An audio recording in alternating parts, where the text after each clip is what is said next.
The United Autoworkers Strike is now entering its second week. When will it start to really hurt GM? Phil LeBeau is in Chicago with the very latest. Phil?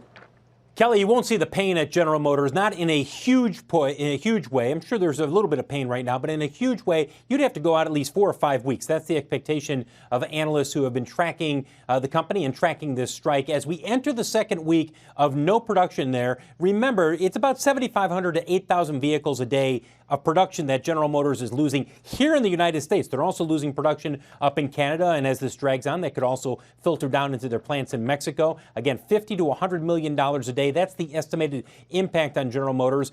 We've seen layoffs already at some of the GM plants in Canada as this trickles over there, and we're also seeing layoffs with some of the suppliers. Meanwhile, the presidential candidates on the Democratic side, they are taking a chance to meet with UAW workers walking the picket line. Senator Warren met with the strikers on Sunday. Vice President Joe Biden met with picketers at a GM plant in Kansas City on Sunday. Bernie Sanders plans to be in Detroit later this week. But guys, do investors really notice at this point? Do they care? Take a look at shares of General Motors. It's flat.